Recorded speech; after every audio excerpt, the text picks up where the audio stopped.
Ito ang latest update sa nawawalang beauty queen at teacher na si Catherine Camilon na magpasa hanggang ngayon ay nawawala pa rin. Isang putol na paa ng tao ang natagpuan sa baybayin ng isang barangay sa Calatagan, Batangas na hinihinalang pagmamay-ari ito sa nawawalang beauty queen na halos mahigit 2 buwan nang nawawala na si Catherine Camilon. Isinasagawa naman ng SOCO ang DNA sampling para sa natagpuang bahagi ng katawan ng tao.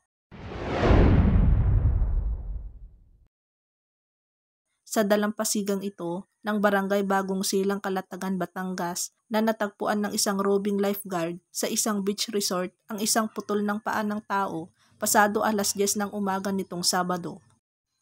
Sa investigasyon ng pulisya, itinawag ng isang konsihal ng barangay ang nasabing insidente na agad nilang nirespondihan. Pagdating ng mga otoridad sa lugar, tumambad sa kanila ang maputina at kulubot. Ayon kay Police Major Emil Mendoza ng Calatagan Police Station. Sa tingin ko po ay nasa adult na po ito kasi medyo malaki-laki na po yung paa niya. At sa tingin ko po ay isa itong babae. Sa tingin ko lang po hindi po ako sigurado. Wala pa po kaming matibay na ebidensya. Pero sa hugis po at balat, tingin ko po ay sa babae or dahil epekto ng dagat ay kaya itong puting-puti. Kasalukuyang nasa funeraria ang natagpo ang paa ng tao. Kumuha na rin ng DNA sample ang SOCO Batangas para ipatingin sa forensic unit ng Camp Crame. Pansamantala munang ilalagak sa funeraria ang natagpuan habang nagpapatuloy pa ang investigasyon ng mga otoridad. Abiso naman ng pulisya ang mga residente. Basta po mga ganyang bagay ay agad nyo pong ire-report sa amin at ang kapulisan po ng Calatagan sa inyo pong lingkod ng pangunguna ay mabilis po kaming re-responde sa ganitong pangyayari. At sana po tayo ay magmatsyag kung ano po ang nasa kapaligiran natin. Huwag pong magdadalawang isip na i-report sa amin para po ay maaksyonan natin.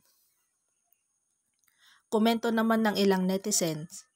Sana hindi ito related doon sa nawawalang beauty queen na pinaghahanap na weeks ago. Batangas pa naman, DNA test. Ayon kay Chinchin Camilon, si Police Mayor Alan De Castro ang huling nakasama ni Catherine bago ito mawala. Ayon kay Chinchin Camilon, si Police Mayor Alan De Castro ang huling nakasama ni Catherine bago ito mawala. Ayon kay Chinchin, sa Facebook ng Nasaan Ka Catherine, nakatagpo si Catherine. May mga nagchat-chat po sa akin ng mga kaibigan niya. Hinahanap din po sa akin ng isang kaibigan na nagtanong po sa akin. Mayroon po isang kaibigan na nagtanong po sa akin ng mga oras bandang 6:00 po kung anong update na po kay Catherine. Sabi ko, hindi pa po nakahanap. Tapos nga po, yun nga po, hinahanap namin kung saan po siya huling nagpunta. Sabi nga po sa Bawan Gasoline Station po ng Petron. Tapos po, yung friend niya po na close din po namin, tumawag po siya sa akin. Sabi niya, may sasabihin ako sa iyo importante, pero sa chat lang. Tapos po, nakareceive po ako ng chat sa kanya. Sabi niya, ate sorry, ako yung, sabihin na natin na ako yung huling kausap ni Kat.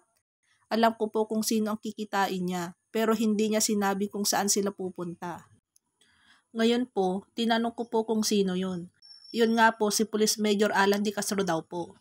Ngayon po, tinanong po namin sa kasama ni Kapitan kung sino po yung Alan De Castro. Sabi po ni Kapitan, bali kumpare daw po niya yun. Ngayon po, meron po siyang kontak sa kapatid niya, pangalan po Ryan. Parang Ryan po yung nadinig ko. May kontak po si Kapitan nung kapatid ni Alan De Castro.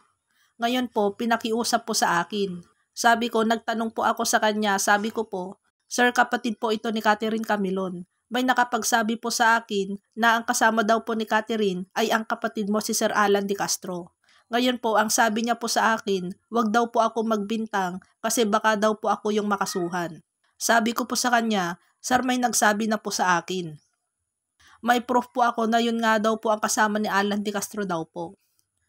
Yun po, pagkatapos po nun, yun nga po sabi sa akin, baka daw po ako yung makasuhan. Binaba ko yung tawag. Ito ang sinabi ni Chinchin Camilon sa interview sa Raffy Tulfo in Action.